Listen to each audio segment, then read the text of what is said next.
நாம் வாசிப்போம். 1 பேதுரு 1வது அதிகாரம் 15வது வசனத்தையும் 16வது வசனத்தையும் ஒருவர் சத்தத்தை உயர்த்தி நாம் வாசிக்கலாம். 1 பேதுரு 1வது அதிகாரம் 15, 16.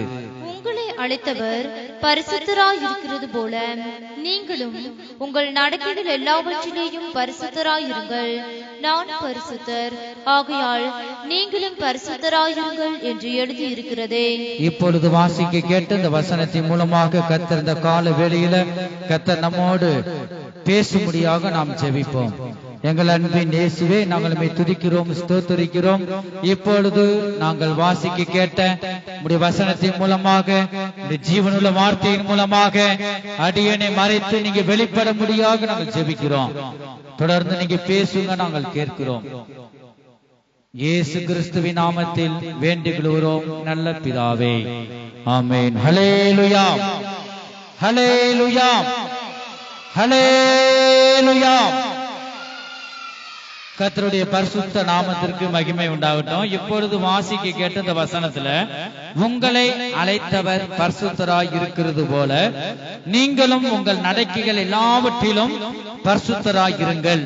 நான் பரிசுத்தர், ஆகையால் நீங்களும் பரிசுத்தராய் இருங்கள் என்று எழுதி இருக்கிறதே என்று நாம் வாசிக்க கேட்டோம். கர்த்தருடைய பரிசுத்த நாமத்திற்கு மகிமை உண்டாகட்டும். நம்மை அழைத்தவர் எப்படிப்பட்டவராக இருக்கிறார் சொல்லுங்க. நம்ம அழைத்தவர் எப்படிப்பட்டவர்? அவர் பரிசுத்தராய் இருக்கிறார். அவர் பரிசுத்தர். அவர் எப்படிப்பட்டவராக இருக்கிறார் சொல்லுங்க.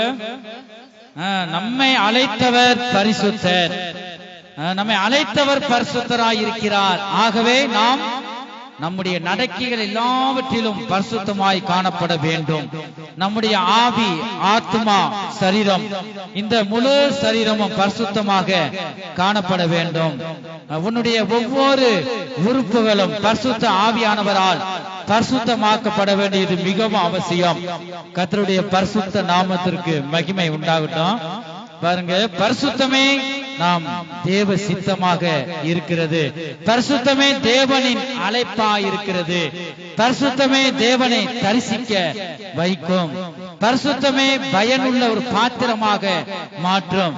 பரிசுத்தமே பரலோகம் கூட்டி சேர்க்கும். நம் எவைகளில் நாம் பரிசுத்தமாக ஜீவிக்க வேண்டும். நம்முடைய நடக்கைகளில் எல்லாவற்றிலும் பரிசுத்தம் காணப்பட வேண்டும். நம்முடைய கண்கள், நம்முடைய செவிகள், ஒவ்வொரு வார்த்தைகளும் பரிசுத்தம் உள்ள வார்த்தைகளாய், நல்ல வார்த்தைகளாக நாம் உச்சரிக்க வேண்டும். நம்முடைய தேவன் பரிசுத்தர், ஆகையால் நீ என்னுடைய பிள்ளையாகிய நீ உன்னுடைய நடக்கைகள் எல்லாவற்றிலும் நீ பரிசுத்தமாக இருக்க வேண்டும் என்று இந்த கால வேளையில் நம்மோடு தேவன் பேசுகிற வார்த்தைகளாகவே இருக்கிறது. கர்த்தருக்கு ஸ்தோத்திரம். பாருங்க, நம்முடைய நடக்கைகளில் ஒரு பரிசுத்தம் காணப்பட வேண்டும். நம்முடைய கண்களில் பரிசுத்தம். ஒவ்வொன்றுக்கும் வசனங்கள் இருக்கிறது. நேரம் இல்லாததுனால கர்த்தருடைய வார்த்தையை கவனமாக நாம் கவனிப்போம். நம்முடைய கண்களில் ஒரு பரிசுத்தம், நம்முடைய பேசுகிற வார்த்தைகளில் ஒரு பரிசுத்தம், நம்முடைய சிந்தையில் பரிசுத்தம், கைகளில் பரிசுத்தம், இருதயத்தில் ஒரு பரிசுத்தம், நம்முடைய செவிகள், இந்த காது இருக்கு, இந்த செவிகளில் ஒரு பரிசுத்தம். நல்ல வார்த்தைகளை மட்டும் நாம் கேட்க வேண்டும். நம்முடைய நாவுல பரிசுத்தம், நம்முடைய கால்களில் ஒரு பரிசுத்தம், நம்முடைய ஆவியில பரிசுத்தம், ஆத்மாவிலும் சரீரத்திலும் ஒரு பரிசுத்தம். நம்முடைய ஒவ்வொரு உறுப்புகளும் பரிசுத்த ஆவியானவரால் பரிசுத்தமாக்க வேண்டும். பரிசுத்தம் என்றால் என்ன? நாம் எப்படி பரிசுத்தமாவது? சங்கீத புஸ்தகம் 119வது சங்கீதம் 9வது வசனத்தை நாம் பார்க்கிறோம். வாலிபன் தன் வழியை எதினால் சுத்தம் பண்ணுவான், உமது வசனத்தின்படி தன்னை காத்து கொள்ளுகிறதானே. அப்ப ஒரு வசனத்தை நீ வாசிக்க வேண்டும். இரவு மகளும் கர்த்தருடைய வேதத்தில் நீ தியானமாய் இருக்க வேண்டும். உனக்குள்ள இருக்கிற இருளின் கிரியைகள் அகன்று போக வேண்டும் என்றால் நீ தேவனுடைய வார்த்தையை நீ வாசித்து அதை தியானித்து உன் இதயமாகிய இந்த பலகையில எழுதி கொள்ள வேண்டும். அப்பொழுதுதான் வெளிச்சமாகிய அந்த வார்த்தை உனக்குள்ள வரும்போது உனக்குள்ள இருக்கிற பாவமாகிய இருளின் கிரியைகள் வெளியே ஏறும், அது அகன்று போகும். வெளிச்சம் வரும்போது இருள் தானாக அகன்று போகிவிடும். என் ஜனமே, இந்த கால வேளையில நம்முடைய இருதயம் பரிசுத்தமாக இருக்கிறதா? தேவனுக்கு முன்பாக நாம் பரிசுத்தம் எப்படிப்பட்டதாக இருக்கிறது? ஒரு மனுஷனுக்குள் தேவனுடைய வசனம் போகும்போதுதான், இந்த வசனத்தின்படி தன்னை காத்துக் கொள்ளும் போதுதான் பரிசுத்தமாகிறான். நாம் வாசிக்கிற வசனத்தை விசுவாசிக்கும் போதுதான் இந்த தேவ வார்த்தைகளுக்கு உயிர் உண்டாகும். அவருடைய வார்த்தை விசுவாசிக்கும் போதுதான் அந்த வார்த்தைக்கு உயிர். தேவனுடைய ஒவ்வொரு வார்த்தையினாலும் பிழைப்பான் என்று நாம் பார்க்கிறோம். நீ விசுவாசித்தால் அவருடைய வார்த்தையை, தேவனுடைய வார்த்தையை நீ விசுவாசித்தால் நிச்சயமாக தேவனுடைய மகிமையை காண்பாய். நீ விசுவாசிக்காத பட்சத்தில் உனக்கு இந்த வார்த்தைக்கு உயிர் உண்டாகாது. ஏதோ நீ மனப்பாடமா வாசிக்க கேட்டது வசனம் ஏதோ மனதுல கூட இருக்காது, மறந்து போய்விடும். இந்த வசனத்தை நீ விசுவாசித்து வாசிக்க வேண்டும். நான் பரிசுத்த, என் தகப்பன் பரிசுத்தராய் இருக்கிறார், என் தேவன் பரிசுத்தர், ஆகையால் அவருடைய பிள்ளையாகிய நான் என் ஆவி ஆத்மா சரீரமும் பரிசுத்தமாக இருக்க வேண்டும் என்று நீ இந்த வசனத்தை உணர்ந்து இந்த வசனத்துக்கு நீ ஒப்பு கொடுக்கும் போதுதான் அந்த பெரிய ஒரு பரிசுத்த ஆவியானவர், அந்த பரிசுத்தத்தின் தேவன் உனக்குள்ள இறங்கி வருவார். ஒரு மனிதனை ஆசீர்வதிக்க வேண்டும் என்றால் உனக்குள்ள வந்துதான் அவர் ஆசீர்வதிப்பார். அப்ப உனக்குள்ள இருக்கிற பாவங்களை நீ அறிக்கை செய்யும் போது இயேசு கிறிஸ்துவின் ரத்தம், கல்வாரி சிலுவையிலே தெளிக்கப்பட்ட அந்த ரத்தம், சிந்தப்பட்ட அந்த ரத்தம் நீ அறிக்கை செய்யும் போது உன் பாவங்களை கழுவி சுத்திகரிக்கிறது. சுத்திகரித்து அவருடைய மகனாக அந்த சுத்தமான பரிசுத்தம் உள்ள இயேசு கிறிஸ்துவின் ரத்தம் உன்னை அவருடைய பிள்ளையாக மாற்றுகிறது. நீ அவரை ஏற்றுக்கொள்ளும் போது, அவரை நீ விசுவாசிக்கும் போது, தேவனுடைய வார்த்தையை நீ நம்பும் போது இவைகள் எல்லாம் உனக்கு உண்டாகும். இந்த வார்த்தைக்கு உயிர் உண்டாகும். கர்த்தருடைய பரிசுத்த நாமத்திற்கு மகிமை உண்டாகட்டும். யோவான் சுவிசேஷம் 15வது அதிகாரம் 7வது வசனத்துல நாம் பார்க்கிறோம். நீங்கள் என்னிலும் என் வார்த்தைகள் உங்களிலும் நிலைத்திருந்தால், என் வார்த்தைகள் உங்களிலும் நிலைத்திருந்தால், நீங்கள் கேட்டுக்கொள்வது எதுவோ அது உங்களுக்கு செய்யப்படும். ஹல்லேலூயா, ஹல்லேலூயா, ஹல்லேலூயா. அப்ப தேவனுடைய நீ என்னில நிலைத்திருக்க வேண்டும் என்று கர்த்தராகிய இயேசு கிறிஸ்து சொல்றார். நீங்கள் என்னிலும் இருக்கணும். என் வார்த்தைகள் உன் இருதயத்துக்குள்ள நிலைத்திருக்க வேண்டும். அப்படி இருக்கும்போது நீ எதை நீ கேட்டுக்கொள்வது எதுவோ அது உனக்கு செய்யப்படும் என்று இந்த கால வேளையில் கர்த்தர் நம்மோடு பேசுகிறார். தேவனுடைய ஜீவனுள்ள வார்த்தை உன் இருதயத்துக்குள்ள காணப்பட வேண்டும். அப்பொழுது நீ பரிசுத்தம் உள்ளவனாய் பாருங்க, ஆண்டவர் உன்னை மாற்றுவார். நீ அவர் பார்வையில் இருக்கும் போதுதான் நீ பரிசுத்தமாவாய். அவர் வார்த்தை உனக்குள் இருக்கும் போதுதான் பரிசுத்தமாவாய். நீ பேசுகிற வார்த்தைகள் பரிசுத்த வார்த்தையாய் பேச வேண்டும். தேவன் விரும்புகிற ஜீவனுள்ள வார்த்தையை நீ பேச வேண்டும். இந்த கடைசி காலத்தில் நாம் வந்திருக்கிறோம் பாருங்க, நல்ல ஒரு வார்த்தைகளை நீங்க பேசணும். எபேரியர் 12வது அதிகாரம் 14வது வசனத்துல பார்க்கிறோம். யாவரோடும் சமாதானமாய் இருக்கவும் பரிசுத்தம் உள்ளவர்களாக இருக்கவும் நாடுங்கள். பரிசுத்தம் இல்லாமல் ஒருவனும் கர்த்தரை தரிசிப்பதில்லையே. அல்லேலூயா. சிறுவிலை சத்தத்தை உயர்த்தி அல்லேலூயா. அப்ப நீங்க யாவரோடு சமாதானமா இருக்கணும். நாங்க என் பெத்த தாய் தகப்பனோட சமாதானமா இருக்கிறேன், என் மாமியாரோடு சமாதானமா இருக்கிறேன், பக்கத்துல இருக்கிற எல்லாரோடையும் என்ன செய்யறேன், சமாதானமா இருக்கிறேன் சொல்றவங்க கைகளை உயர்த்துங்க. என்ன கை போச்சு தூக்குனாங்க டக்குன்னு ஏதோ ஒரு இருக்கு, நீங்க அறிக்கை செய்யலாம். ஏன்னா அப்படி கரங்களை ஏன் உயர்த்த சொல்றேன்னா, நீங்க மடியில கணம் இல்ல சொல்லுவாங்க, ஏதோ சொல்லுவாங்க, நமக்கு பயம். ஏன் இப்ப மடியில கணம் இருந்தா தான் திருடன் வருவான். நமக்கு ஒண்ணும் இல்ல, நான் பரிசுத்தமாக இருக்கிறேன், யாவரோடு சமாதானமா இருக்கிறேன், எனக்கு எந்த பயமும் இல்ல. பாருங்க, வந்து திருடன் தான் என்ன செய்வான், பயப்படுவான். நான் எல்லாரு கூடயும் சமாதானமா இருக்கிறேன், யாரு கூடயும் கசப்பு இல்ல. பாருங்க, அப்படி இருக்கிறவங்க தான் என்ன செய்யணும், நமக்கு முன்பாக வைக்கப்பட்டிருக்கிற இந்த அப்பத்துக்கு அடையாளமாக இயேசு கிறிஸ்துவின் பரிசுத்தமுள்ள மாமிசத்தையும் பாருங்க, திராட்சை ரசமாகிய அவருடைய இரத்தத்தையும், சுத்தமான பரிசுத்தமுள்ள இரத்தத்தையும் பானம் பண்ணுவதற்கு தகுதி உள்ளவர்கள். பாருங்க, அப்ப நம்ம என்ன செய்யணும்? யாவரோடும் சமாதானமாக இருக்கிறேன். அப்படி இல்லைன்னா இனிமேல் நான் என்ன செய்வேன்? இந்த தேவ சமூகத்துல தேவன் இந்த கால வேளையில் ஒவ்வொருவரும் அவர் பேசுகிறார். என் ஜனமே, நீ யாவரோடும் சமாதானமாயிரு. நான் சமாதானத்தின் கர்த்தராக இருக்கிறேன். என் சமாதானத்தையே உனக்கு வைத்து போயிருக்கிறேன். நான் சமாதானத்தின் பிரபு. இந்த வேளையில ஒப்பு கொடுப்போம். ஆண்டவரே, நான் சமாதானமாக யாவரோடு சமாதானமாக இருப்பேன் சொல்றவங்க 3 அல்லேலூயா சத்தத்தை உயர்த்தி சொல்லுங்க. அல்லேலூயா, அல்லேலூயா, அல்லேலூயா. அப்ப யாவரோடு நம்ம சமாதானமா இருக்கணும். அந்த பூமியில வாழ்றது 1000 வருஷம்லாம் இல்ல. ஆயுசின் வருஷம் பாவம் பெருக பெருக, அக்கிரமம் பெருக பெருக ஆயுசின் வருஷம் 70, பலத்தின் மிகுதியினால 80. அப்ப அது கூட இல்ல. பாருங்க, ஜீவிக்கிற கொஞ்ச நாட்கள்ல நீ அக்கம் பக்கம், சொந்த பந்தம், உன்னை பெத்த தாய் தகப்பன், மாமியார் மாமனார் எல்லாரும் கூட நீ சமாதானமாயிரு. நீ மரித்தாலும் உன்னை குறித்து சாட்சி சொல்லுவாங்க. ஏன் மருமகளா, ஏன் மாமியாரா, பாருங்க, அப்படி ஒருவருக்கொருவர் சாட்சி சொல்லுவர்களாக இருக்க வேண்டும். நீ சமாதானம் இருந்தா தான் அங்க போக முடியும். உன்னுடைய ஆவி ஆத்மா சரீரம் பரிசுத்தமாக இருந்தா தான் நீ ராஜ்யத்துக்கே போக முடியும். பரிசுத்தம் இல்லாமல் ஒருவனாகிலும் கர்த்தரை தரிசிப்பதில்லையே. கர்த்தருக்கு ஸ்தோத்திரம். கர்த்தரை நாம் தரிசிக்க வேண்டுமானால் யாவரோடும் சமாதானமாய் காணப்பட வேண்டும். அப்பொழுது தேவனை நாம் தரிசிக்கலாம்.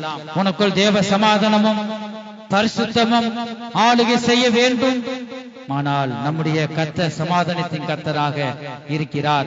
யோவான் சுவிசேஷம் 14வது அதிகாரம் 27வது வசனத்தை சீக்கிரம் எடுத்து வாசிப்போம். சமாதானத்தை உங்களுக்கு வைத்து போகிறேன், என்னுடைய சமாதானத்தை உங்களுக்கு கொடுக்கிறேன். உலகம் கொடுக்கிற பிரகாரம் நான் உங்களுக்கு கொடுக்கிறதில்லை. உங்கள் இருதயம் கலங்காமலும் பயப்படாமலும் இருப்பதாக என்று கர்த்தராகிய இயேசு கிறிஸ்து சீசர்களுக்கு சொல்லுவதை பார்க்கிறோம். அவரை ஏற்றுக்கொண்டு அவரை பின்பற்றுகிற நாம் ஒவ்வொருவரும் இயேசு கிறிஸ்துவினுடைய சீசர்களாக இருக்கிறோம். நீ கலங்க வேண்டாம், எதற்கு நீ பயப்பட வேண்டாம். என் சமாதானத்தையே உனக்குள்ள வைத்து போயிருக்கிறேன். என் சமாதானத்தை நீ கடைபிடி. சமாதானம் பண்ணுகிறவர்கள் பாக்கியவான்கள். பாருங்க, நீ சமாதானம் பண்ணு. நான் சமாதானத்தின் பிரபுவாக இருக்கிறேன். கர்த்தருக்கு ஸ்தோத்திரம். இந்த கால வேளையில் தேவன் நம்மோடு அவர் பேசுகிறார். உலகம் கொடுக்கிற பிரகாரமாக அந்த சமாதானம் அல்ல. என் உண்மையான சமாதானத்தையே உனக்குள்ள வைத்து போயிருக்கிறேன். என் ஜனமே, இந்த சமாதானத்தை நீ பற்றி கொள்வாயாக. கர்த்தருக்கு ஸ்தோத்திரம். ஒரு மனிதனுக்குள் தேவ சமாதானம் இருந்தால் மாத்திரமே பரிசுத்தம் உண்டாகும். உனக்குள் சமாதானம் இருந்தால் மற்றவரிடம் சமாதானம் நீ பண்ணுவ. வாசிக்கிறோம் பாருங்க, மத்தேயு சுவிசேஷம் 5வது அதிகாரம் 9வது வசனத்துல சமாதானம் பண்ணுகிறவர்கள் பாக்கியவான்கள், அவர்கள் தேவனுடைய புத்திரர் எனப்படுவார்கள் என்று நாம் பார்க்கிறோம். நாம் சமாதானம் பண்ண தேவன் நம்மை உயர்த்தி வைப்பார். பரிசுத்தம் உள்ள தேவன் நமக்குள் வந்து அவர் வாசம் செய்வார். அவர் நம்மை பார்த்து அவர் மகிமைப்படுவார். 1 தெசலோனிக்கேயர் 4வது அதிகாரம் 3வது வசனத்தையும் 5வது வசனத்தையும் நான் வாசிக்க கேட்போம். நீங்கள் பரிசுத்தம் உள்ளவர்களாக வேண்டும் என்பதே தேவனுடைய சித்தமாய் இருக்கிறது. ஹல்லேலூயா. தேவனுடைய சித்தம் என்னதான்? நீ பரிசுத்தமாக இருக்கணும். நீ குடிச்சு சீரட்டு தண்ணி 2வது போயல அதை போட்டு வாய் என்ன வாய் வந்து வாசலுக்கு ஒப்பிடுறாரு பாருங்க. வாசலாகிய இந்த வாயை நாரடிக்க கூடாது பாருங்க. அது தேவன் கொடுத்த அவயங்கள். உன்னுடைய ஒவ்வொரு அவயமும் பரிசுத்தமாக இருக்கும். நீ பார்க்க கூடாததை உன் கண்கள் பார்க்க கூடாது. நீங்கள் பரிசுத்தம் உள்ளவர்களாக வேண்டும் என்பதே தேவனுடைய சித்தமாயிருக்கிறது. என் ஜனமே, பாருங்க, உங்களில் அவன் தன் தன் சரீர பாண்டத்தை பரிசுத்தமாயும் கனமாயும் ஆண்டு கொள்ளும்படி அறிந்து. இந்த அறிவு உங்களுக்கு மிகவும் அவசியம். பாருங்க, அவரவரை நீங்க என்ன செய்யணும்? அவரு குளிச்சாருன்னா அவருக்கு ஆரோக்கியம், சரீர பிரகாரமா பார்க்கணும். நீங்க குளிச்சாதான் உங்களுக்கு ஆரோக்கியம். அது மாதிரி உங்க ஒவ்வொரு அவயங்களையும் என்ன செய்யக்கூடாது, அசுசிப்படுத்தக்கூடாது. கர்த்தர் கொடுத்ததை காதை குத்தி அதுவும் தொங்கட்டாம் போட்டு ஒரு கை உள்ள போய் வரும் காதுல. ஆண்டவர் கொடுத்த அவயங்களை அசிங்கப்படுத்தக்கூடாது. பாருங்க, அவர் நம்ம அழகாவே உண்டாக்கி இருக்கிறார். தேவனை போல நம்மளை சிருஷ்டித்திருக்கிறார். நம்ம எவ்வளவு அழகாக ஒவ்வொரு அவயங்களை நாம் பார்க்கும்போது மனுஷரால் செய்யப்பட்ட நம்ம நிர்வாணத்தை மறைப்பதற்கு இந்த வஸ்திரம், உடைகள் பாருங்க. அப்ப நம்ம தேவனுடைய ராஜ்யம் வரும், இது கூட விழுந்துரும். மகிமையின் சரீரம் நமக்குள்ள வந்துரும். இந்த நிர்வாணத்தை மறைப்பதற்கு மகிமையின் வெண் வஸ்திரம் நமக்கு தரிக்கப்படும். ஆனபடினால நம்ம கனமாயும் ஆண்டு கொள்ளும்படி அறியணும். கண்டதை வாயில போடக்கூடாது. உங்களில் அவனவன் தன் தன் சரீர பாண்டத்தை பாருங்க பரிசுத்தமாயோ, அது தேவன் கொடுத்த சரீரம், நம்ம மேன்மையாக எண்ணணும். பாருங்க, கனமாயும் ஆண்டு கொள்ளும்படி அறிந்து உங்களுடைய கண்ணை நேர விரலை விட்டு குத்துங்க பார்ப்போம். அது வம்ப பிடிச்சு குத்துனாலும் அப்படியே மூடிடும். பாருங்க, அது பாதுகாப்பு. ஏதாவது ரத்தம் வந்துரும் சொல்லிட்டு விரல நம்ம உங்க கண்ணவே குத்த முடியாது. பாருங்க, அந்த அளவுக்கு அப்படியே கண்ணு நம்மளை அறியாமலே மூடிடும். அப்ப என்ன செய்யணும், தீட்டுப்படுத்தக்கூடாது. அது மாதிரி ஒவ்வொரு சரீரமும் பாருங்க, மூக்கு ஆண்டவர் மூக்குப்பிடி என்ன செய்யறாங்க, உரியிறாங்க. நம்ம அதை ஊழியம் பார்த்த இடத்துல கிளவி, அது பல்லு போன கிளவி, பல்லே போச்சு, அது வாயில 2 அள்ளி போட்டு கொடுத்து மூக்குப்பிடியை சாப்பிட்டது அன்னைக்கு தான் பார்த்திருக்கேன். 2 வாயில போட்டு கொடுத்து அது ஒரு ஆவி. பாருங்க, மூக்குப்பிடியே அந்த டப்பா இருக்கு, அதுல சல்லுன்னு 2 மூக்குலையும் ஏத்துது பாருங்க. அது ஒரு தான் ஆண்டவர் கொடுத்த சரீரத்தை அசுசிப்படுத்து. மூக்க பார்த்தா 1.5 வண்டி அழுக்கு எடுக்கலாம் போல, பூரா அட்டஞ்சி போய் கிடையாது கன்றாவி. பாருங்க, அப்படி இருந்து ஒரு நாள் என் பக்கத்துல என்ன செஞ்சானா, வத்தப்பொடி இருக்கு பாருங்க, குழம்புக்கு போடுற வத்தல் பொடியை கலந்துட்டான் மூக்கு பொடியில கலந்துட்டு. அது என்ன நல்லா ஆர்வமா 2 வாயில போய் என்னடா அப்படி இருக்குன்னு சொல்லிட்டு மூக்குல, அதாவது உணர வேணாமா, வாயில போடும்போது மாறியா இருக்கு, சரி மூக்குல உரிவோன்னு ஜல்லுன்னு உரிஞ்சிருச்சு. ஒரு மூக்குல உரியும் போதே தும்மல் வந்துருச்சு, உயிர் போற மாதிரி ஆச்சு. 2வது என்ன, ஏன் இப்படி தும்புறீங்க பாருங்க. நான் சொல்றது ரசிக்கப்பட்டவங்க, ஞானஸ்தானம் எடுத்தவங்க, விடுதலை இல்ல. பாருங்க, சரீரத்தை என்ன செய்யணுமா, கனமாக ஆண்டு கொள்ளும்படி அறியணும். பிறகுதான் எனக்கு தெரியுது, நான் தான் வச்சேன், நீ வச்சது இல்லாம நான் தான் வச்சேன், என்கிட்ட நீ தைரியமா சொல்லுவியா? உயிர் போனா யாரு பொறுப்பு? நீ செய்யக்கூடாது சொல்லி கொடுத்தேன். பாருங்க, தண்ணி ஊத்தி மூஞ்சல் அப்படியே நாசிக்கு அங்க ஏறி தலைக்கு. அப்ப ஏன் சொல்ல வரனா, உங்களில் அவனவன் தன் தன் சரீரமாடு பரிசுத்தமாக வைத்துக் கொள்ளணும். பாருங்க, சரீரத்தை சரியான உடைய தரித்து கொள்ள வேண்டும். அங்கங்க பார்த்தா சணல் மாதிரி இருக்கு பாருங்க, இப்ப பையங்களுக்கு இந்த மாதிரி வந்திருக்கு. சீன்ஸ் பேண்ட் பார்த்து அங்கங்க ஓட்ட ஏதோ கிழிஞ்சது மாதிரி பாருங்க. இதெல்லாம் ஒரு ஆண்டவருடைய நாமம் தூசிக்கப்படுற மாதிரி. இப்ப வாலிப பிள்ளைகளை பார்த்தாலும் அது மாதிரிதான் பாருங்க, அப்படி கிறுக்கா இருக்குங்க. இப்ப உள்ள மாடலாம் பாருங்க, பிசாசு அது கொண்டு வருகிற வழிகள். உன் சரீரத்தை உன்னுடைய சரீரத்தை நீ உண்டாக்கல, உன் தாய் தகப்பன் உண்டாக்கல. உன் சரீரத்தை கண்ணு மூக்கலாம் உன் தாய் தகப்பன் வைக்க அதிகாரம் இல்ல, தேவன் தந்தது. இந்த சரீரத்தை கேட்பார், உனக்கு கொடுத்தனே உன் சரீரத்தை எப்படி வச்சிருக்கிற? மூக்கு பார்த்தா அப்படியே கடைசிக்கு இந்த வாசனையே வராம போயிடும். காது பாருங்க, கண்டதை கேட்டு காதை கேட்காம போயிடும். கண்ணு கண்டதை பார்த்து கண்ணே தெரியாம போயிடும் பாருங்க. அப்படிதான் இந்த ஆபிரகாம் பார்த்தா கண்ணு இருள் ஆகல சாகுற வரைக்கும் பாருங்க. அப்ப அந்த கண்ணை பரிசுத்தமாக வைத்துக் கொள்ளணும். ஒவ்வொருவரும் விசுவாசிகளுக்கும் ஊழியர்களுக்கும் ஒவ்வொருவருக்கும் தான் அவயங்கள் பரிசுத்தமாக இருக்கணும். அவனுடைய சரீர பாண்டனா நம்முடைய சரீரம், ஆவி, ஆத்மா, சரீரத்தை நீ கனமாக தேவன் தந்தது என்று ஆண்டு கொள்ளும்படி அறிந்த அறிவு வேண்டும். தேவன் நம்மை அசுத்தத்திற்கு அல்ல, நம்முடைய தேவன் அசுத்தத்திற்கு நம்ம அழைத்திருக்கிறார் இல்ல, பரிசுத்தத்திற்கே நம்மை அழைத்திருக்கிறார். பரிசுத்தம் உள்ள பிள்ளைகள் எந்த கெட்ட பழக்கங்களும் நமக்குள்ள வரக்கூடாது. நமக்கு ஒரே கணவன், நமக்கு ஒரே மனைவி, அதை தவிர எதுவும் உன்னை கண் ஏறெடுத்து பார்க்க கூடாது பாருங்க. அப்படி ஏறெடுத்து பார்த்தா ஒரு நாள் உன் கண்ணை குத்துவார் பாருங்க. உன் கண்கள் பரிசுத்தமாக இருக்கணும். எதை விதைக்கிறையோ அதையே அறுப்பாய். உனக்கு கொடுக்கப்பட்ட மனைவிக்கு நீ துரோகம் செய்யக்கூடாது, உனக்கு கொடுக்கப்பட்ட கணவனுக்கு நீ துரோகம் செய்யக்கூடாது. உன் கணவனை தவிர யாரையும் நீ பார்க்கவும் கூடாது. தப்பான சிந்தையோடு நீ பார்க்க கூடாது. உன் சரீரம் பரிசுத்தம் உள்ளது. நான் பரிசுத்தர். ஆகையால் என் பிள்ளைகளாகிய நீங்கள் உன் நடக்கை எல்லாவற்றையும் நீ பரிசுத்தமாயிருந்த கால வேளையில் தேவன் நம்மோடு பேசுகிறார். நம்முடைய பரிசுத்தத்துக்கு அழைத்திருக்கிறார். நம்முடைய சரீர பாண்டத்தை அசிசிப்படுத்துவதற்கு தீட்டுப்படுத்தும்படிக்கு நம்மை அழைக்கவில்லை. பரிசுத்தமாக வைத்துக் கொள்ள வேண்டும். லேவியராகமும் வாசிக்கிறோம். பழைய ஏற்பாட்டுக்கு வாங்க. லேவியராகமும் 20வது அதிகாரம் 26வது வசனத்தை ஒருவர் வாசிக்கலாம். கர்த்தராகிய நான் பரிசுத்தராய் இருக்கிறபடியினாலே நீங்களும் எனக்கேற்ற பரிசுத்தவான்களாய் இருப்பீர்களாக. நீங்களும் எனக்கேற்ற பரிசுத்தவான்களாக இருப்பீர்களாக. நீங்கள் என்னுடையவர்களாய் இருக்கும்படிக்கு உங்களை மற்ற ஜனங்களை விட்டு பிரித்தெடுத்தேன். பாத்தீங்களா? ஹல்லேலூயா, ஹல்லேலூயா. அப்ப பாருங்க, மற்ற ஜனங்களோட இருளுக்கும் வெளிச்சத்துக்கும் சம்பந்தம் ஏது? நீ ரட்சிக்கப்பட்ட ஞானஸ்தானம் எடுத்துட்ட, என்ன விசேஷம் வந்தாலும் ஞாயிற்றுக்கிழமை போறது. நீ இருளின் பிள்ளைகள் அல்ல, நீ பரிசுத்தமான பிள்ளைகள். பரிசுத்த நாளை பரிசுத்தமாக ஆசரிக்கணும். இது தேவனுடைய நீதியை நீ நிறைவேற்றும் போதுதான். முதலாவது தேவனுடைய ராஜ்யத்தையும் அவருடைய நீதியும் தேடுங்கள், அப்பொழுது இவைகள் எல்லாம் உங்களுக்கு கூட கொடுக்கப்படும். இவைகள்னா என்னது? நம்ம சரீரத்துக்குரிய தேவைகள் எல்லாவற்றையும் அவர் தருகிற தேவனாய் இருக்கிறார்.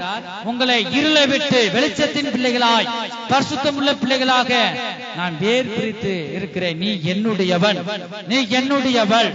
பாருங்க, என்னுடையவர்களாய் இருக்கும்படிக்கு உங்களை மற்ற ஜனங்களை விட்டு பிரித்தெடுத்தேன். மறுபடியும் காந்த மாதிரி ஒட்டக்கூடாது. விசேஷத்திற்காக போகணும், அங்க போகணும், மற்ற நாள் போகலாம். நீங்க மொய் கூட செஞ்சுட்டு வந்துடலாம். எதை நீங்க படைக்கப்பட்டது நீங்க அதுல சாப்பிடக்கூடாது. உயிரே போனாலும் ஐயோ நான் செய்ய மாட்டேன், இயேசு பரிசுத்தம் உள்ள தேவன் எனக்குள்ள வந்திருக்கிறார். பாருங்க, அது அவங்களுக்கு தெரியாது. அவங்களை நேசிக்கணும், வெறுக்க கூடாது. ரட்சிக்கப்படாதவங்களை பார்த்து அதிகமா நாம் நேசிக்கணும், அன்பு கூறணும். மற்றபடி அவங்க எதுல படைக்கப்பட்டதோ விற்கிறதுக்கு படைக்கப்பட்டதோ கொடுத்தாலும் அன்பா நீங்க அவங்ககிட்ட சொல்லலாம். பாருங்க, நான் ஒரு காலத்துல போய் சாப்பிட்டேன், இப்ப எனக்குள்ள பரிசுத்தம் உள்ள தேவன் இருக்கிறாரப்பா. அவர் என் சரீரம் தீட்டுப்பட்டு போயிரும், என் ஆவி ஆத்மா சரீரத்தை தீட்டுப்பட்டு போயிரும், அவர் கோபப்பட்டுருவாரு. அன்பா நீங்க சொல்லணும். பாருங்க, வேறு பிரிச்சுட்டாரு. அப்ப மறுபடியும் என்ன செய்யக்கூடாது? இருளை நோக்கி நீ போக கூடாது. பெத்த பிள்ளைகளா இருக்கட்டும், சொந்த பந்தமா இருக்கட்டும், போக கூடாது. நான் எப்படி கடைபிடிக்கிறதுனால உங்களுக்கு நான் சொல்றேன். பாருங்க, யாரா இருந்தாலும் தேவனை விட்டு தூரமாய் போகிற காரியங்கள் ஒருபோது நமக்குள்ள தூரமாக இருக்கட்டும். அப்படிப்பட்ட காரியங்களை நாம் செய்து கலந்து கொண்டு நம்முடைய ஆவி ஆத்மா சரீரத்தை தீட்டுப்படுத்தின அந்த பரிசுத்த ஆவியானவர், நமக்குள்ள இருக்கிற பரிசுத்த ஆவியானவர் அடுத்த நிமிஷத்திலே வெளியே போய் விடுவார். பிறகு அடுத்து புதுப்பிக்கிறதுக்கு ரொம்ப கஷ்டம். ஆனபடியினால் நம்முடைய ஒவ்வொரு அவயங்களும் பரிசுத்தமாக இருக்கணும். லேவியராகமம் 19வது அதிகாரம் 26 to 31 வரை வாசிக்கிறோம். யாதொன்றையும் இரத்தத்துடன் புசிக்க வேண்டாம். யாதொன்றையும் இரத்தத்துடன் புசிக்க வேண்டாம். ஏதாவது நீங்க ஆடு கோழி வெட்டினீங்கன்னா ரத்தத்தை என்ன செய்யணும் சொல்லுங்க? கீழே விட்டுறணும். அது ரத்தத்தை கூட விட மாட்டேங்க, ரத்தத்தை குடிச்சிரு. அது உயிர். ரத்தம் என்பது உயிர். கல்வாரி சிலுவையிலே ரத்தத்தை சிந்திருக்கிறார், கடைசி தொட்டு ரத்தத்தையும். அப்ப நீங்க உயிர் என்ன செய்யக்கூடாது? சாப்பிடக்கூடாது. ஜனங்க கறின்னு கவிச்சை கேட்கறதுனாலதான் அடம் பிடிக்குதுங்க இஸ்ரேல் ஜனங்க. அதனாலதான் அவர் கொடுத்தாரு. சரி தொலைஞ்சு போ, என்ன செய்ய? ரத்தத்தை நீ பூமியில விட்டு யாதொன்றையும் ரத்தத்துடன் நீ புசிக்க வேண்டாம். குறி கேளாமலும் ரட்சிக்கப்பட்டு ஞானஸ்தானம் எடுத்துட்ட தேவன் உனக்குள்ள இருக்கிற அவர்கிட்ட கேட்ட வருங்கால காரியங்கள் எல்லாம் வெளிப்படுத்துவார். அவர் கேட்ட ஒரு பரிசுத்தம் உனக்குள்ள இல்ல, ஏதோ கடமைக்கு நீ ஞானஸ்தானம் எடுத்திருக்கிற. அதனாலதான் எங்க நோக்கி போற? குறி கேளாமலும், குறி சொல்றவங்கிட்ட உன் கால்கள் போது, உன் கால் பரிசுத்தமாக காணப்பட வேண்டும். நாள் பாராமலும், குறி கேட்க கூடாது. இரண்டாவது 7 நாளும் பரிசுத்தமான நாள், நீ நாள் பார்க்க கூடாது. நாள் பாராமலும் இருப்பீர்களாக. உங்கள் தலைமுடியை சுற்றி ஒதுக்காமலும். தேவன் நல்ல ஒரு தலையை கொடுத்துருக்கிற ஆண்டவர். அந்த தலையை நல்ல முள்ளு மன்ற மாதிரி என்ன செய்யறாங்க, சுற்றிலும் எடுத்து அதை அசுசிப்படுத்துற பாருங்க. அந்த இடத்துல அதான் பாக்குறோம். வந்து பிள்ளைகளுக்குமே அப்படிதான் செய்யறாங்க. இப்ப உள்ள மாடல் சொல்லி ஏதோ வருது, வாய்க்கு நுழைய மாட்டேது. பாருங்க இந்த வசனம் இருக்கு, சுற்றிலும் தலையை சுற்றிலும் என்ன செய்யக்கூடாது, ஒதுக்காமலும் தாடியின் ஓரங்களை கத்தரிக்காத, கருப்பாம்பூச்சி மாதிரி உதட்டுக்கு கீழே வைக்காத. பாருங்க 6000 வருஷத்துக்கு முன்பாக மனிதனை படைத்து இப்படிதான் ஒவ்வொரு மனிதன் இருக்க வேண்டும் எல்லாமே சொல்லிட்டு போயிட்டா. இதெல்லாம் செய்வாங்கன்னு சொல்லிட்டு செய்யக்கூடாது. இது இருளின் பிள்ளைகள் செய்யட்டும், அவங்க அறியாம செய்யறாங்க. நீ ரட்சிக்கப்பட்ட நீ அதை செய்யக்கூடாது என்று அவர் சொல்லுகிறார். நீ என்ன சுற்றிலும் தலைமயிரை சுற்றிலும் ஒதுக்காமலும் தாடியின் ஓரங்களை கத்தரிக்காமலும் செத்தவர்களுக்காக சரீரத்தை கீறிக்கொள்ளாமலும். அந்த சரீரம் நீ படைத்ததா, நீ சிருஷ்டித்ததா? உனக்கு ஒரு சரீரம் ஆண்ட கொடுத்துட்டாருன்னா அது கீறி நெஞ்சில மார்புல அடிப்பாங்க, உயிரே போற மாதிரி. அது ஏதோ வாழ்ந்துட்டு செத்துருச்சு. இது மார்புல அடிச்சே முக்காவாசி வந்து அவங்க குடும்பத்தை இறந்திருப்பாங்க. கவலை நினைச்சிட்டு மார்புல அடிக்கும் போல அதே செத்து போயிரும் போல. பாருங்க மார்புல அடிச்சு அது மாத்திர கீறி கொள்ளுவாங்க, நெகத்தை வச்சு கத்திய வச்சு கீறி ரத்தத்தை வர வைக்கிறது. இதுக்கு அதிகாரம் நமக்கு அதிகாரம் இல்ல. இந்த சரீரம் யாருடையது? நாம் நம்முடையவர்கள் அல்ல. இந்த தேவன் நமக்கு கொடுத்த சரீரம். நம்ம இஷ்டத்துக்கு கீறுறது, ரத்தத்தை வர வைக்கிறது, இவைகளெல்லாம் தீட்டுப்படுத்துவது என்று வேதம் சொல்லுகிறது. பாருங்க, கீறி கொள்ளாமலும் செத்தவர்களுக்காக நீயே உன் சரீரத்தை கீறி கொள்ற இந்த அதிகாரத்தை உனக்கு கொடுத்தவன் யார்? இது நான் உனக்கு கொடுத்த சரீரம் ஜனமே, நீ இந்த சரீரத்தை கீறி கொள்ளாத, அடையாளமான எழுத்துக்களை உங்கள் மேல் குத்தி கொள்ளாமலும் இருப்பீர்களாக. நான் கர்த்தர். பாத்தீங்களா, அடையாளமான எழுத்துனா என்னது? பச்சை குத்துவாங்க. இந்த சரீரம் இஷ்டத்துக்கு பச்சை குத்துறதுக்கு உன்னுடைய சரீரம் அல்ல. இது நீ அசுசிப்படுத்தாத. பாருங்க, சரீரம் ஒரு நாள் இந்த மண்ணுக்கு போவது, மண்ணுக்கு போய் மறுபடியும் எக்கால சத்தம் கேட்கும் போது மரித்தவர்கள், முதலாவது கிறிஸ்துவுக்குள் மரித்தவர்கள் எழுந்திருப்பாங்க. பாருங்க, மறுரூபம் அடையணும். உன் சரீரம் எழுந்திருக்க வேணும் என்றால் உன் சரீரத்தை தீட்டுப்படுத்தாதே. பாருங்க, வந்து என் ஓய்வு நாளை ஆசரித்து என் பரிசுத்த ஸ்தலத்தை குறித்து பயபக்தியாயிருப்பீர்களாக. இந்த பரிசுத்த ஆவியானவர் தீர்க்க தரிசன வார்த்தை மூலமாக என் சமூகத்தில் நீ பயபக்தியாயிரு என்று எச்சரித்தார். பாருங்க, நான் கர்த்தர் என்று பார்க்கிறோம். அஞ்சனம் பார்க்கிறவர்களை நாடி, 31வது வசனம், அஞ்சனம் பார்க்கிறவர்களை நாடி குறி சொல்லுகிறவர்களை தேடாதிருங்கள். அஞ்சனம் பார்க்கிறவர்களை நாடி குறி சொல்லுவர்களை நோக்கி லோ லோ என்ன செய்யாத, அலையாத, போகாத. ஐயோ, குறி சொல்ற எவனாவது இருப்பானா? உனக்குள்ள இருக்கிறவர் பெரியவர், உலகத்தில் உள்ளவனிலும் உன்னில் இருக்கிறவர் பெரியவர். நீ அஞ்சனம் பார்க்கிறவர்களை நாடி குறி சொல்லுவர்களை நோக்கி நீ அலைய வேண்டாம், அலைஞ்சு தெரிய வேண்டாம். என் ஜனமே, நீ என்னுடையவள், நான் உன்னுடையவர் ஆனபடினால நீ எதை நோக்கி நீ போக வேண்டாம், நீ அலைய வேண்டாம். அலமோதுதுக. பாருங்க, குறி சொல்றவங்கள தேடி வந்து அலமோதுதுக ஜனங்க. ரட்சிக்கப்பட்டவங்க அதிகமாக போவதை நாம் பார்க்கிறோம். பாருங்க, முழுமையான ரட்சிப்பு இல்லாததுனால, தேவனுக்கு ஏற்ற ஒரு பரிசுத்த உனக்குள்ள இருக்காததுனால இவைகளை தேடி நாடுகிறாய். பாருங்க, அவர்களாலே தீட்டுப்பட வேண்டாம். நீ அஞ்சனம் பார்த்தா, நாடி போனா, குறி சொல்லுவதில்லை, நீ வந்து தேடி போனா என்ன நடக்குமா? அவர்களாலே நாம் தீட்டுப்படுவோமா? வசனம் அப்படிதான் இருக்கு. நீங்க அவர்களாலே தீட்டுப்பட வேண்டாம். அவனுக்குள்ள இருக்கிற கெட்ட சுபாவம் உனக்குள்ள வந்துரும், இந்த ஆவி உனக்குள்ள ஏறிக்கொள்ளும். ஆனால் ஒருபோதும் இப்படிப்பட்ட செயலை நீ செய்ய வேண்டாம். கர்த்தருக்கு ஸ்தோத்திரம். உங்கள் தேவனாகிய கர்த்தர் எப்படிப்பட்டவரா?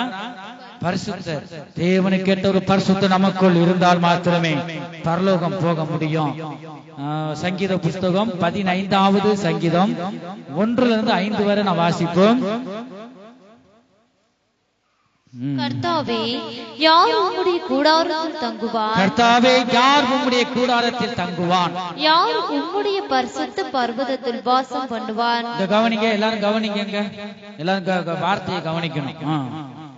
உத்தமனாய் நடந்து நீதியை நடப்பித்து, நீ உத்தமனாய் நடக்க வேண்டும், நடந்து நீதியை நடப்பித்து மனதார சத்தியத்தை பேசுகிறவன் தானே.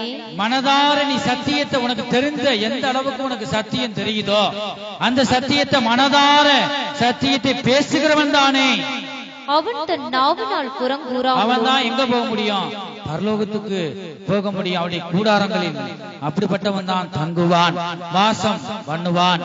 பாருங்க, அப்படிப்பட்டவன் எப்படி என்ன செய்யக்கூடாதான்? புறம் கூறக்கூடாதான். அவன் தன் நாவினால நீ புறம் கூறக்கூடாது, மற்றவர்களை குறை சொல்லக்கூடாது, தன் தோழனுக்கு தீங்கு செய்யாமலும் தன் அயலான் மேல் சொல்லப்படும் நிந்தையான பேச்சை எடுக்காமலும் இருக்கிறான். ஆகாதவன் அவன் பார்வைக்கு தீர்ப்பானவன், கர்த்தருக்கு பயந்தவர்களையும் கனம் பண்ணுகிறான். ஆணையிட்டதில் தனக்கு நஷ்டம் வந்தாலும் தவறாதிருக்கிறான். அவன் தான் பரலோகத்துக்கு போகிறவன். இவன் நான் சொல்லிட்டேன், ஆனா இப்ப சூழ்நிலை சரியில்லை, இருந்தாலும் நான் ஆணையிட்டதுல நஷ்டம் வந்தா என்ன செய்யறான்? அதை நிறைவேற்ற அவன் ஒரு பயத்தோடு, கர்த்தருக்கு பயப்படுகிற பெரியோரையும் சிறியோரையும் ஆசீர்வதிக்கிற, கர்த்தருக்கு பயப்படுகிற பயம் இருந்தாலுமே நாம் ஆணையிட்டுட்டோம்பா, நாம் ராஜ்யத்துக்குரியவன், தேவனுடையவன் நான். இப்ப நாவுனால ஆணையிட்டதுல தனக்கு நஷ்டம் வந்தாலும் பரவாயில்ல, தவறாதிருக்கிறான். தன் பணத்தை வட்டிக்கு கொடாமலும் 10 பைசா வட்டி, மீட்ரு வட்டி அப்படிலாம் கொடுத்தா இந்த வாங்கினவருடைய சாபங்கள் உனக்குள்ள வரும். உன் குடும்பம் ஒருபோதும் அது முன்னேறாதான். பாருங்க, அநியாய வட்டிக்கு அநேகர் கிறிஸ்தவங்களும் கொடுக்குறாங்க. தன் பணத்தை வட்டிக்கு கொடாமலும் குற்றம் இல்லாதவனுக்கு விரோதமாய் பரிதானம் வாங்காமலும் லஞ்சம் வாங்காமல் இருக்கிறான். இப்படி செய்கிறவன் என்றென்றைக்கும் அசைக்கப்படுவதில்லை. அல்லேலூயா. இப்பொழுது வாசிக்க கேட்ட இந்த வசனத்தின்படி நீங்கள் நடந்தா அவன்தான் கூடாரத்தில் தங்குவான். உத்தமனாய் நடக்க வேண்டும், நீதியை நடப்பிக்க வேண்டும், மனதார சத்தியத்தை பேச வேண்டும், புறம் கூறாதவனாய் இருக்க வேண்டும், கர்த்தருக்கு பயப்பட வேண்டும். ஆணையிட்டது தனக்கு நஷ்டம் வந்தாலும் சொல் தவறாதிருக்க வேண்டும். கர்த்தருக்கு ஸ்தோத்திரம். பாருங்க, தன் பணத்தை வட்டிக்கு கொடுக்க கூடாது, பரிதானம் லஞ்சம் வாங்காதவனாய் இருக்க வேண்டும். இப்படிப்பட்டவர்கள் தான் பரலோக ராஜ்யத்துக்கு போக முடியும். இவர்கள் அசைக்கப்பட்டு போவதில்லை, ஒருபோது அசைந்து போவதில்லை. இவர்கள் எப்பொழுதும் கர்த்தருக்கு முன் வைத்து பாருங்க வந்தவங்க இருக்கிறாங்க. கர்த்தருக்கு ஸ்தோத்திரம். வாசிக்கிறோம் சங்கீத புஸ்தகம் 16வது சங்கீதம் 8வது வசனம். இப்படி ஜீவிக்கிறவங்க கர்த்தரை முன்பாக வைத்து ஒரு பயத்தோடு ஜீவிக்கிறவர் தான். இப்படி நாம ஒவ்வொன்றும் பார்த்து ஒரு பயத்தோடு செய்வாங்க. கர்த்தரை எப்பொழுதும் எனக்கு முன்பாக வைத்திருக்கிறேன். எப்பொழுது என்ன செய்றேன்? கர்த்தரை எப்பொழுது எனக்கு முன்பாக வைத்திருக்கிறேன். அவர் என் வலது பாரசத்தில் இருக்கிறபடியால் நான் அசைக்கப்படுவதில்லை. பார்த்தீங்களா? பரிசுத்தம் உனக்குள் இருந்தால் நீ அசைந்து போக மாட்டாய். எப்படிப்பட்ட சோதனைகள் வந்தாலும் தேவன் உனக்கு முன் சென்று அவர் யுத்தம் செய்து நமக்கு ஜெயத்தை வாங்கி தருவார். உன் ஆத்மா தேவனையே நோக்கி அமர்ந்திருக்க வேண்டும். சங்கீத புஸ்தகம் 62வது சங்கீதம் 1வது வசனத்தையும் 2வது வசனத்தையும் 5வது வசனத்தையும் வாசிக்கும் போது தேவனையே நோக்கி என் ஆத்மா அமர்ந்திருக்கிறது, அவரால் என் ரட்சிப்பு வரும், அவரே என் கண்மலையும், அவர்தான் என் கண்மலையும், என் உயர்த்த அடைக்கலமுமானவர். நான் அதிகமாய் அசைக்கப்படுவதில்லை. ஆகவே தேவன் நம்ம என் முன்பாக இருக்கிறார், எனக்குள்ள இருக்கிறார். நான் ஒருபோதும் அசைக்கப்பட்டு போக மாட்டேன். தாவீது சொல்றார் பாருங்க 5வது வசனம், என் ஆத்துமாவே தேவனையே நோக்கி, என் ஆத்மாவே, அவருடைய ஆத்மாவை நோக்கி சொல்றாரு. என் ஆத்மாவே ஏன் கலங்குகிறாய், ஏன் பயந்து கொண்டிருக்கிறாய்? என் ஆத்மாவே தேவனையே நோக்கி அமர்ந்திரு, நான் நம்புகிறது அவராலே வரும். அவரே என் கண்மலையும் என் ரட்சிப்பும் என் உயர்ந்த அடைக்கலமுமானவர். நான் அசைக்கப்படுவதில்லை. கர்த்தருக்கு ஸ்தோத்திரம். நாம் ஒவ்வொருவரும் அசைக்கப்படாமல் இருக்க வேதாகமத்தை நாம் வேதத்திலும் ஜெபத்திலும் காணப்பட வேண்டும். அப்பொழுது பரிசுத்த நமக்குள்ள ஆளுகை செய்யும். கர்த்தருக்கு ஸ்தோத்திரம்.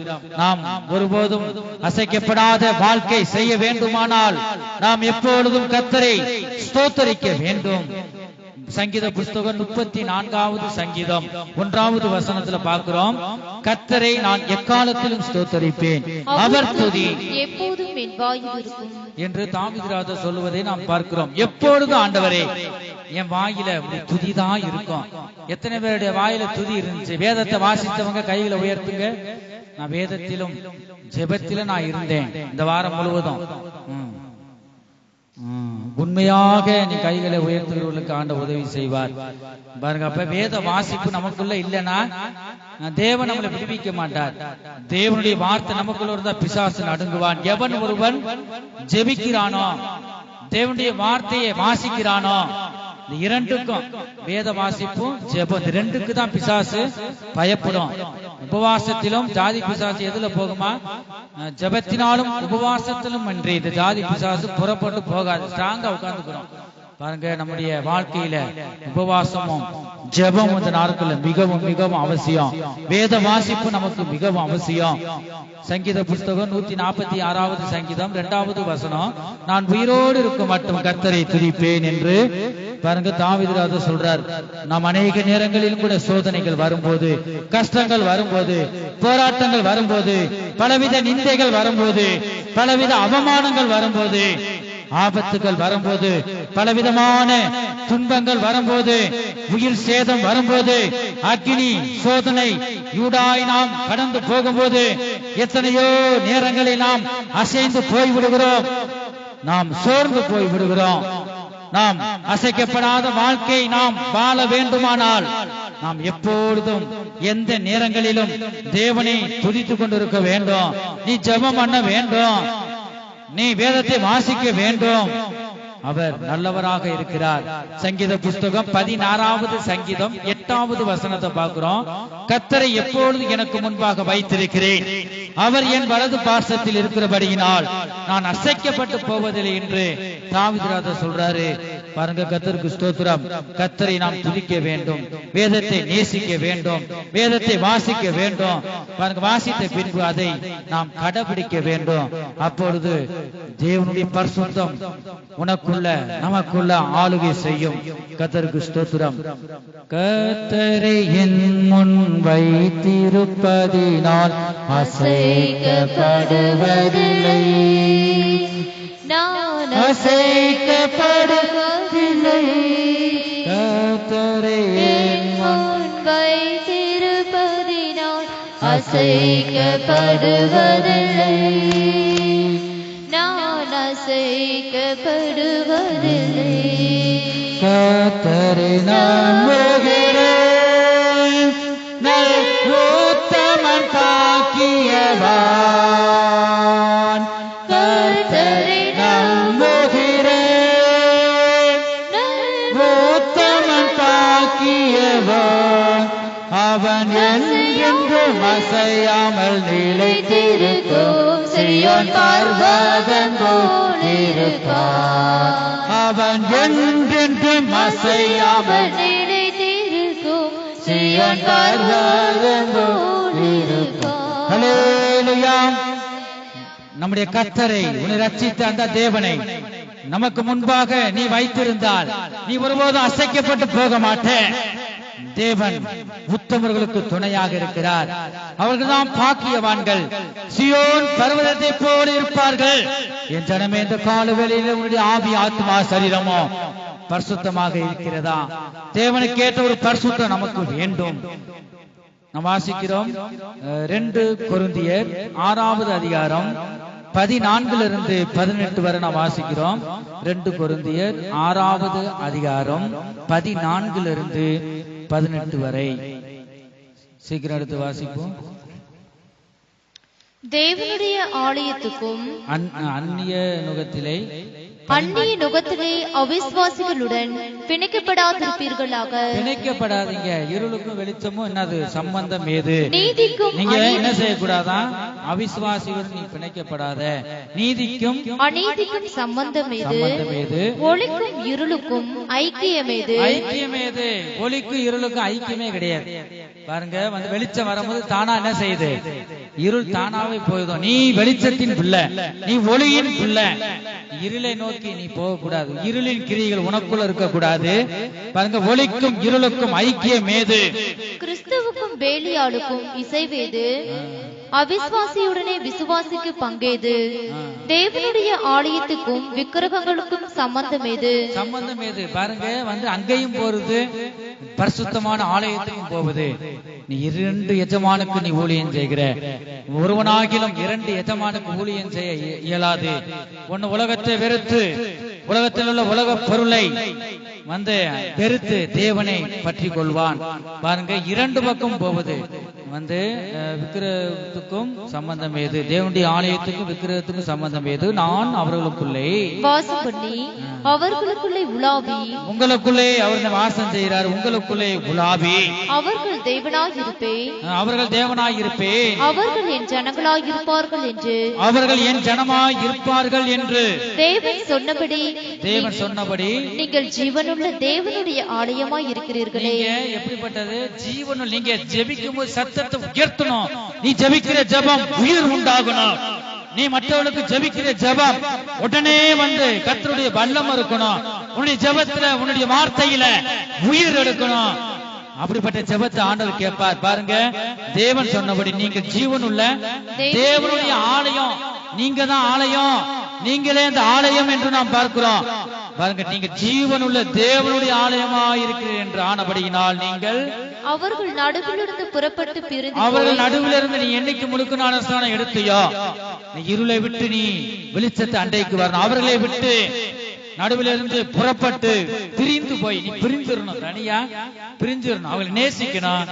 அவங்க செய்யற ஈடுபாடுக்கு போக கூடாது. ஞாயிற்றுக்கிழமை என்ன வச்சாலும் நீ போக கூடாது. வேத வசனம் இருக்கு.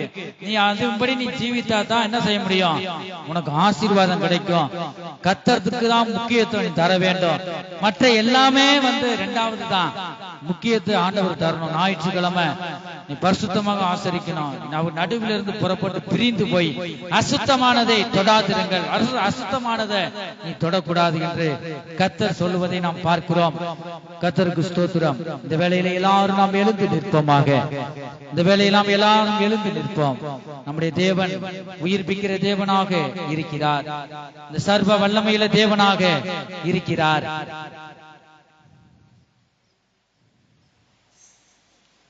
ஆண்டவரே, ஹல்லேலூயா. நம்முடைய தேவன் பரிசுத்தம் உள்ளவர். 18வது வசனத்துல பார்க்கிறோம், அப்பொழுது நான் உங்களை ஏற்றுக்கொண்டு உங்களுக்கு பிதாவாய் இருப்பேன், நீங்கள் எனக்கு குமாரரும் குமார்த்திகளுமாய் இருப்பீர்கள் என்று சர்வ வல்லமையுள்ள கர்த்தர் சொல்லுகிறார் என்று பார்க்கிறோம். பரிசுத்தமாய் நாம் இருப்போமாக. இந்த பரிசுத்தத்துக்கு நம்மை ஒப்பு கொடுப்போமாக. யாவரோடும் சமாதானமாய் இருப்போமாக. இந்த வேளையில் நம்மை ஒப்பு கொடுப்போம். உங்களை அழைத்தவர் பரிசுத்தராய் இருக்கிறது போல நீங்களும் உங்கள் நடக்கைகள் எல்லாவற்றிலும் பரிசுத்தராயிருங்கள். நான் பரிசுத்தராகியால் நீங்களும் பரிசுத்தராயிருங்கள் என்று எழுதி இருக்கிறதே என்று இந்த கால வேளையில் தேவன் நம்மோடு அவர் பேசிக் கொண்டிருக்கிறார். என் ஜனமே, அவருடைய ஜீவனுள்ள வார்த்தைக்கு நீ செவி கொடுப்பாயாக. ஆண்டவரை, என்னுடைய ஆவி, ஆத்மா, சரீரம், இந்த சரீரத்தில் உமக்கு பிடிக்காத காரியத்தை ஒன்று நான் போட மாட்டேன். எதையும் நீ கொடுத்த ஒவ்வொரு அவயங்கள், கண்கள், மூக்கு, காதுகள், செவிகள், எல்லாவற்றையும் கால்கள், கைகள், எதையும் தீங்கானதை ஒன்று நான் கரங்களில் எடுக்க மாட்டேன். ஆண்டவரை, எதை நான் தீட்டுப்படுத்த மாட்டேன் என்று நீ ஒப்பு கொடு. இப்படி ஒப்பு கொடுத்தால் மாத்திரமே நீ அவருடைய பரிசுத்தமுள்ள மாமிசத்தையும் பரிசுத்தமுள்ள இரத்தத்தையும் நீ பானம் பண்ணுவதற்கு நீ தகுதி உள்ளவன், நீ தகுதி உள்ளவள். நீ வாஞ்சிப்பாயாக. ஆண்டவரை, உம்மை போல நான் மாற்றுங்கப்பா. நீ பரிசுத்தராய் இருக்கிறீரப்பா. ஒரு சில பாவங்களை என்னால விட முடியல ஆண்டவரை, பின் தொடர்ந்து வந்து கொண்டு இருக்கிறது. எத்தனையோ ரகசிய பாவங்கள் எனக்குள்ள இருக்கு, சொல்லக்கூடாத பாவங்கள் இருக்கு. நான் யாரிடம் நான் சொல்லுவேன்? நீர் எனக்கு முன்பாக நிற்கிறீர், உங்களிடம் நான் சொல்லுகிறேன். அப்பா ஆண்டவரே, இயேசுவின் ரத்தம், உடைய ரத்தம் என்னை கழுவி சுத்திகரிக்கட்டும். என்னுடைய பாவத்தை கடலின் ஆழத்துல தூக்கி போடுங்க. ஆண்டவரே, நீர் எனக்கு உதவி செய்யுங்க என்று நாம் ஒப்பு கொடுப்போமாக. நம்முடைய தேவன் பரிசுத்தராய் சமாதான பிரபுவாய் இருக்கிறார். யாவரோடும் சமாதானமாய் இருக்கவும், இந்த தேவ சமாதானம் ஒவ்வொரு இதயத்திலும் ஆளுகை செய்யவும், பரிசுத்தம் நம் இதயத்துல ஒவ்வொரு இதயத்திலும் ஆளுகை செய்ய முடியாக கர்த்தர் ஒவ்வொருவருக்கும் இந்த ஜீவனுள்ள வார்த்தையின் மூலமாக ஒவ்வொருவரையும் ஆசீர்வதிப்பாராக. கர்த்தருக்கு ஸ்தோத்திரம். பரலோகமே உம்மை துதிப்பதால் கர்த்தாவே அங்கே வாழ்கிறேன். ஆலயத்தில் உம்மை துதிக்கிறோம். கர்த்தாவே எழுந்தருளோம், துதிக்கிறோம். ஒன்றாக கூடி துதிக்கிறோம். அல்லேலூயா துதிக்கிறோம், துதிக்கிறோம். ஒன்றாக கூடி துதிக்கிறோம். உந்தன் நாமம் உயர்த்தும் இடத்தில் கரங்களை தட்டி வாசம் செய்வீர். ஆமென், ஆமென். உந்தன் நாமம் உயர்த்தும் இடத்தில் அங்கே வாசம் செய்வீர். துதிக்கிறோம், துதிக்கிறோம். ஒன்றாக கூடி துதிக்கிறோம். அல்லேலூயா துதிக்கிறோம், துதிக்கிறோம். ஒன்றாக கூடி துதிக்கிறோம். இந்த கால வேளையில நம்ம திருவசனத்துக்கு நம்மை ஒப்பு கொடுப்போமாக. திருவசனம் என்பது என்பது தேவனை குறிக்கிறது. தேவனுடைய வார்த்தைக்கு நம்மை ஒப்பு கொடுப்போமாக. ஹல்லேலூயா, ஹல்லேலூயா.